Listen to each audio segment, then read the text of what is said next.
त्यांना मेडिकल हेल्पची आवश्यकता आहे, त्यांनी एखाद्या चांगल्या सायकियाट्रिस्टला दाखवावं आणि त्यांनी त्या ठिकाणी मदत घ्यावी. मला असं वाटतं की ज्यावेळेस या स्तराला जाऊन एखाद्या पक्षाचा प्रमुख बोलतो त्यावेळी निश्चितपणे त्याला हे लक्षात येत आहे की जनतेने आपल्याला रिजेक्ट केलेलं आहे आणि म्हणून आता शिवीगाळ करण्यावरती उतरलेले आहेत. तर मला असं वाटतं की खरोखर त्यांचं जे मानसिक संतुलन बिघडलेलं आहे त्याकरता एखाद्या सायकियाट्रिस्टची मदत त्यांनी घ्यावी. हो, संध्याकाळी अनिल देशमुख आपली भेट घेतली असं आम्हाला कळत आहे. इतर मुकामी जेवण याच हॉटेलमध्ये होते. उदय सामंतांची भेट घेतली, त्यांनी कबूल केलंय. माझी भेट अनिल देशमुखांनी घेतलेली नाही.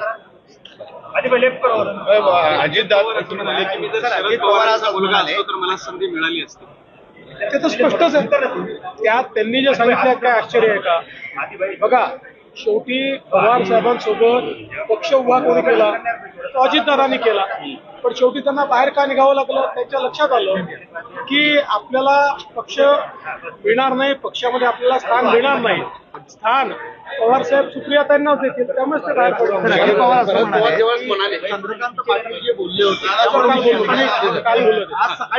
काल बोलले तर काल त्याच्यावर बोललो. शरद पवार यांच्या वक्तव्यानंतर असं म्हणाल होतं की शिवसेना म्हणून काँग्रेसमध्ये विलीन होईल.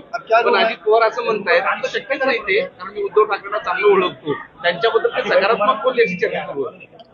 असं आहे, अजितदादा उद्धवजींना किती ओळखतात मला माहिती नाही, पण मी उद्धवजींना चांगला ओळखून आहे. सध्या उद्धवजींचे फिलॉसॉफर आणि गाईड हे पवार साहेब आहेत. पवार साहेब जे म्हणतील तेच उद्धवजी करतील. थँक्यू.